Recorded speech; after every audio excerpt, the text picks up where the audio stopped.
बेटी बैंक में जॉब करती है तो खाने का डिपार्टमेंट मेरा ही रहता है। मैं खाना बनाती हूँ और उसके वीडियो को वो एडिट करती है।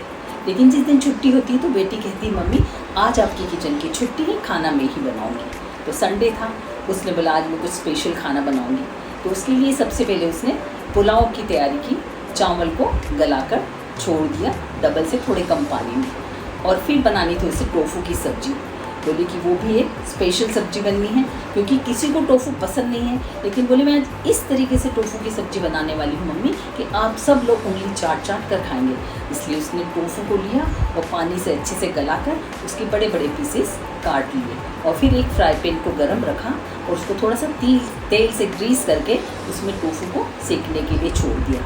इस तरीके से सेकने से टोफू का जो कसेलापन है वो दूर हो जाता है और वो अच्छा लगने लगता है और सॉफ्ट भी हो जाता है। साथ ही साथ उसने ग्रेवी की तैयारी भी कर ली। उसके लिए उसने 3 टमाटर और 3 प्याज को लेकर बड़े बड़े पीसेस में काट लिया। टोफू को उसने नमक और काली मिर्च डालकर दोनों तरफ से सेक कर फिर एक प्लेट में निकाल लिया। अब उसने उसी पैन को फिर से गैस पर गर्म रखा और थोड़ा सा ऑयल डालकर उसमें कटे हुए टमाटर, प्याज, तेजपात, अदरक का टुकड़ा, काली मिर्च, लौंग, थोड़ी सी लहसुन की कलियाँ और कुछ काजू की पीसेस और हल्दी और मिर्च डालकर इन सबको अच्छे से मिक्स कर लिया और फिर इन्हें ढककर पकने के लिए रख दिया। चूँकि चावल पकाने थे उसे तो उसने इनको दूसरी गैस पर शिफ्ट कर दिया और फिर कुकर में चावल को 1 सीटी आने तक कुक कर लिया। चावल कुक हो रहे थे, इसी बीच उसने देखा कि जो ग्रेवी के लिए सब्जियां रखी थी वो सॉफ्ट हो गई थी पककर। तो उसने उसमें से तेजपात को निकालकर मिक्सी के जार में उनको ट्रांसफ़र कर दिया और जब सब्जियां थोड़ी ठंडी हो गई तो उसे मिक्सी के जार में ग्राइंड कर लिया। घर में एक शिमला मिर्च भी रखी थी तो कहने लगी मम्मी सब्जी में मैं डाल देती हूँ तो टोफू को एक नया टेस्ट भी मिल जाएगा और सब्जी में एक क्रंच भी आ जाएगा। तो उसके लिए उसने शिमला मिर्च के छोटे छोटे पीसेस काट लिए और फिर फ्राई पैन को गरम रखा और उसमें तेल और घी डाला और फिर शिमला मिर्च को डाल दिया और उसको ढक के क्रंच रहने तक थोड़ा सा कुक कर लिया। जब वो थोड़ी कुक हो गई तो उसमें उसने लाल मिर्च पाउडर डाला जो कि कश्मीरी था और फिर इसे अच्छे से मिक्स कर लिया और फिर डाल दी उसने पीसी हुई ग्रेवी जो कि मिक्सी के जार में थी और साथ ही थोड़े से जार को पानी से धोकर भी डाल दिया। ग्रेवी को अच्छे से मिक्स कर दिया और सब्जी को और अच्छा टेस्ट देने के लिए थोड़ी सी कसूरी मेथी को हाथ से मसल कर उसमें डाल दिया। साथ ही सब्जी में थोड़ी सी मिठास के लिए शहद की कुछ बूंदें भी डाल दी और गरम मसाला भी डाल दिया और उन सबको अच्छे से मिक्स करके इसमें जो टोफू थे उनको भी ऐड कर दिया और इन सबको अच्छे से मिक्स करके ढककर पकने के लिए छोड़ दिया। चावल का कुकर ठंडा हो रहा था तो उसने पुलाव की तैयारी कर ली। इसके लिए उसने फ्रोज़न स्वीट कॉर्न को पानी में डालकर रख दिया जिससे कि वे सॉफ्ट हो जाएंगे। स्वीट कॉर्न को प्रिजर्व कैसे करते हैं इसकी लिंक में शेयर कर दूंगी।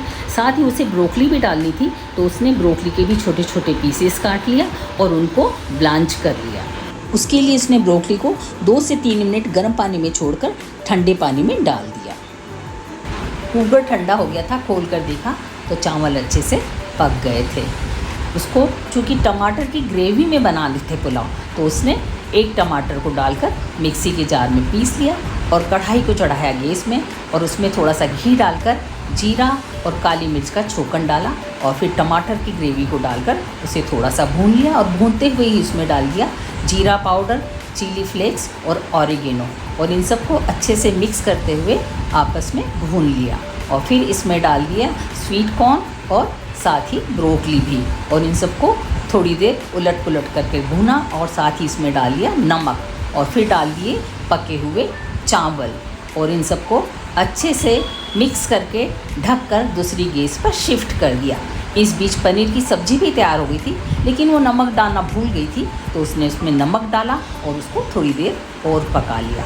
बस सब्ज़ी बढ़िया सी तैयार हो गई। अब चूँकि खाना इतना बढ़िया बना है तो सलाद के बिना तो खाना अधूरा ही होगा। उसके लिए उसने एक स्पेशल सलाद बनाई। ककड़ी को छोटे छोटे बारीक पीसेस में काट लिया और फिर रोस्टेड सिंगदाना को लेकर उनको मिक्सी के जार में दरदरा पीस लिया और उसको ककड़ी में ऐड कर दिया और फिर उसमें डाल दिया भुना हुआ जीरा पाउडर, काला नमक, सादा नमक, थोड़ी सी शक्कर नींबू खटास के लिए और थोड़ा सा मिर्च पाउडर इसको चटपटा बनाने के लिए, और इन सबको मिक्स कर लिया। एक बढ़िया सी सलाद तैयार हो गई। और जब खाना सारा बन चुका तो उसने पापड़ भी सेक लिया, क्योंकि उसके पापा को बहुत पसंद है।